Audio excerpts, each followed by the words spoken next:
இந்த வாக்கெடுப்புல அரசாங்கம் தோல்வி அடைந்திருக்கிறது.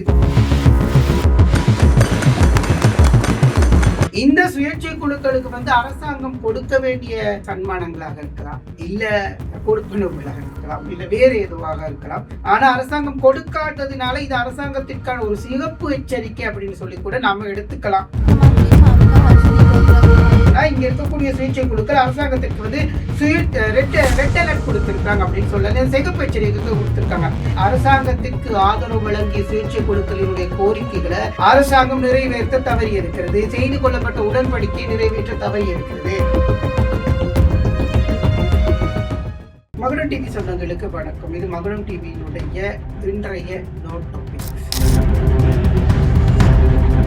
மாநகர சபைகளினுடைய, நகர சபைகளுடைய, பிரதேச சபைகளுடைய பாதீடுகள் இப்பொழுது சமர்ப்பிக்கப்பட்டுக் கொண்டிருக்குது. இதற்கு முன்னரான காலப்பகுதியில 11ஆம் மாதம் பாதீடு எப்போது பாராளுமன்றத்தில் சமர்ப்பிக்கப்பட்டுச்சோ அந்த அண்டையிலிருந்து எல்லா பிரதேச சபைகள், மாநகர சபைகள், நகர சபைகளுடைய பாதீடுகள் சமர்ப்பிக்கப்பட்டு பல இடங்கள்ல அரசாங்கம் தோல்வியை தழுவி இருந்தது. அரசாங்கத்தினுடைய ஆதிக்க கீழே இருக்கக்கூடிய பல சபைகளை அரசாங்கம் இழந்திருந்தது, தோல்வி அடைந்திருந்தது.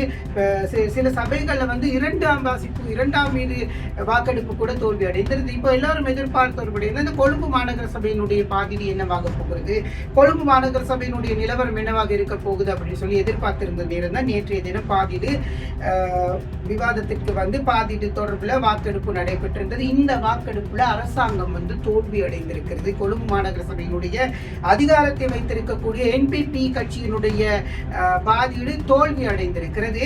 60க்கு 57 பாதிட்டுக்கு எதிராக 60 வாக்குகளும், ஆதரவாக 57 வாக்குகளும் கிடைத்திருக்கிறது. இதே நாங்க மேயர் தெரிவை முன்னுக்கு கொண்டு பார்த்தோம்னு சொன்னா, மேயர் தெரிவுல கொழும்பு மாநகர சபை மிக பேசு பொருளாக இருந்தது. ஐக்கிய தேசிய கட்சியினுடைய கோட்டை, இதயம் இப்படியெல்லாம் பேசப்பட்டது. ரொம்ப போராடி அரசாங்கம் ஏதோ ஒரு டக்கால்ட்டி வேலை அப்படின்னு சொல்லலாம், இப்படியான ஒரு வேலையை பண்ணி அரசாங்கம் என்ன செஞ்சிருக்குதுன்னு சொன்னா, பாதியிட மேயரை தெரிவு செஞ்சிருந்தது. இந்த 2025ஆம் ஆண்டிற்கான மேயரை தெரிவு செய்திருந்தது. குறிப்பா இந்த உள்ளூராட்சி மன்ற தேர்தல்கள் நடைபெற்று முடிந்ததுக்கு பிறகு என்பிபி கட்சியினுடைய 48 ஆசனங்கள், அதே போன்று ஐக்கிய மக்கள் சக்தியினுடைய 29 ஆசனங்கள், ஐக்கிய தேசிய கட்சி 13 ஆசனங்கள், ஸ்ரீலங்கா பொதுஜன பெரமுன 5 ஆசனங்கள், அதே போன்று முஸ்லிம் காங்கிரசுக்கு 4 ஆசனங்கள், சுயேட்சை குழு 3 ஆசனங்கள், அதே போல சர்வஜன அதிகாரத்துக்கு 2 ஆசனங்கள், இப்படி நிறைய ஆசனங்கள் எல்லா விகிதாசார அடிப்படையில் ஆசனங்கள் பிரிக்கப்பட்டிருந்தது. எனவே இதன் அடிப்படையில் எப்படியோ 61க்கு 53 என்ற அடிப்படையில் கொழும்பு மாநகர சபையினுடைய மேயர் தெரிவு செய்யப்பட்டு ஏனைய எதிரணியினுடைய அந்த ஆசைகள் இல்லாமல் செய்யப்பட்டது. எனவே இப்போ இந்த பாதீடை சமர்ப்பிச்சிருக்கிறாங்க. இந்த பாதீடு சமர்ப்பிச்சு இப்போ அரசாங்கம் தோல்வி அடைஞ்சிருக்கிறது. இதுல என்ன விஷயம் அப்படின்னு சொல்லி பாத்தீங்கன்னு சொன்னா, இந்த அரசாங்கம் இந்த பாதீடு தோல்வி அடைந்ததற்காக கவலைப்பட தேவையில்லை, இரண்டாவது முறை சமர்ப்பிக்கப்படலாம் அப்படின்னு சொல்ற ஒரு கருத்து இருக்கிறது. எனவே எப்பயும் இரண்டாவது முறை பாதீடை சமர்ப்பிப்பாங்க. சமர்ப்பிக்கிற நேரம் இந்த பாதீடு வெற்றி பெறணும்.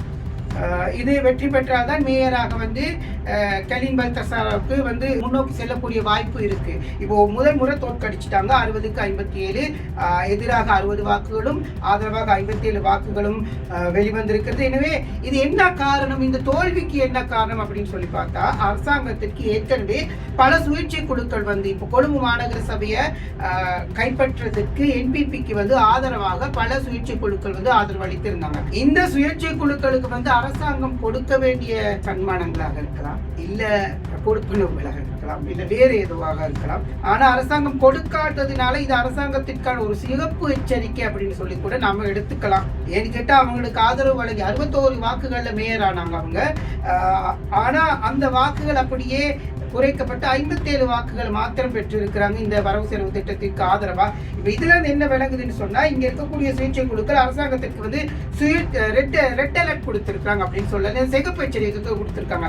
இந்த சிகப்பு எச்சரிக்கை மூலம் எங்களுக்கு வர வேண்டியது, எங்களுக்கு தர வேண்டியதை நீங்க தந்தா நாங்க அடுத்த பாதீடு, இரண்டாம் முறை சமர்ப்பிக்கக்கூடிய பாதீட்டுல ஆதரவு வழங்குவோம் அப்படின்றத சுயேட்சை குழுக்கள் சொல்லி இருக்கிறாங்க. இப்போ அரசாங்கம் இரண்டாவது முறையும் இந்த பாதீடை சமர்ப்பிச்சு தோல்வி அடைந்துச்சுன்னா, அரசாங்கம் இல்லாட்டி ஆளும் என்பிபி சுயேட்சை குழுக்களினுடைய அதிகாரங்களுக்கோ அல்லது சுயேட்சை குழுக்களினுடைய இந்த அழுத்தங்களுக்கோ அடிப்படையலை அப்படின்னு சொல்லி நாம் எடுத்துக்கலாம். இல்ல சுயேட்சை குழுக்களுக்கு தேவையான எதையாவது ஒன்று கொடுத்து அரசாங்கம் தங்களுக்கு பேசப்பட்ட விடயங்களாக இருக்கலாம், ஏதாவது ஒரு விஷயம் இருந்திருந்தால் அதை கொடுத்தால் இந்த பாதீடு 2ஆம் வாசிப்பு நிறைவேறும் அப்படின்னு சொல்லப்பட்டிருக்கிறது. எனவே இந்த பட்ஜெட் அடுத்த முறை சமர்ப்பிக்கிற நேரம் என்ன நடக்க போகுதுன்றதை பொறுத்திருந்து பார்க்கலாம். அரசாங்கம் பாராளுமன்றத்தில் கூட சொல்லி இருக்கிறாங்க, நாங்க யாருக்கும் சன்மானங்கள் வழங்கல, நாங்க யாருக்கும் எதுவும் கொடுக்காம தான் எங்களுக்கு ஆதரவு தந்திருக்கிறாங்க அப்படின்னு சொல்லி இருக்கிறாங்க. இப்போ பல உள்ளூராட்சி மன்றங்கள் இவ்வாறு தோல்விகளை சந்தித்துக் கொண்டு போற நேரம் அரசாங்கத்தினுடைய வாக்குறுதிகள் நிறைவேற்றப்படவில்லை. இந்த சுயேட்சை குழுக்களுக்காக இருக்கட்டும், அல்ல வேறு எது கட்சிகளாக இருக்கட்டும், அங்கிருந்து பெறப்பெற்றவங்களுக்கான ஏதோ ஒன்று கொடுக்க தவறியதுனால பல சபைகள் இப்போ தோல்வியை தழுவி கொண்டிருக்கிறது. கொழும்பு மாநகர சபையும் அதே நிலைமையில் தான் இருக்கிறது. பாதீடு சமர்ப்பிக்கப்பட்டு முதலாவது முறை தோல்வி அடைந்திருக்கிறது. இதிலிருந்து தெளிவாக புரிவது என்னவென்றால், அரசாங்கத்திற்கு ஆதரவு வழங்கிய சுயேட்சை குழுக்களினுடைய கோரிக்கைகளை அரசாங்கம் நிறைவேற்ற தவறி இருக்கிறது. செய்து கொள்ளப்பட்ட உடன்படிக்கை நிறைவேற்ற தவறி இருக்கிறது. 2வது முறை இந்த சமர்ப்பிக்கப்படுகின்ற வேளையில அரசாங்கம் வெற்றி பெற வேண்டுமானால் இவர்களுடைய கோரிக்கை நிறைவேற்றப்பட வேண்டும். இந்த ஆதரவு வழங்கக்கூடிய சுயேட்சை குழுக்களுடைய கோரிக்கை நிறைவேற்றப்பட வேண்டும். அவ்வாறு நிறைவேற்றப்படுமாயின் அரசாங்கம் இந்த விடயங்கள்ல, இந்த கொடுக்கல் வாங்கல் விடயங்கள்ல உறுதி செய்யப்பட்டிருக்கிறது அப்படின்னு சொல்லி நாங்க சொல்ல வரோம். உங்களுடைய கருத்தை நீங்க நம்மளுக்கு சொல்லலாம். கொழும்பு மாநகர சபையினுடைய 2வது முறை சமர்ப்பிக்கப்பட போகின்ற ஒரு முறை வாக்கெடுப்பு நடத்தப்பட்டு பட்ஜெட் தோல்வி அடைந்திருக்கிறது. இன்னொரு முறை தோல்வி அடைந்தால் மேயர் மாற்றப்படணும். பெரும்பான்மையை இழக்கும் கொழும்பு மாநகர சபைக்குள்ளே என்பிபி கட்சி பெரும்பான்மையை இழக்கின்ற வேளையில புதிய மேயராக எதிரணியிலிருந்து தெரிவு செய்யப்படுவார். உங்களுடைய கருத்து என்ன? 2ஆம் முறை இந்த வரவு செலவு திட்டம் சமர்ப்பிக்கப்படுகின்ற பொழுது என்பிபி வெற்றி பெறுமா, இல்லை தோல்வி பெறுமா? அரசாங்கம் சுயேட்சை குழுக்களுக்கு செய்ய வேண்டியதாக வாக்குறுதி வழங்கி இருக்கிறதா, இல்லையா? இது உங்களுடைய கருத்துக்கான ஒரு சந்தர்ப்பம். பார்க்கலாம்.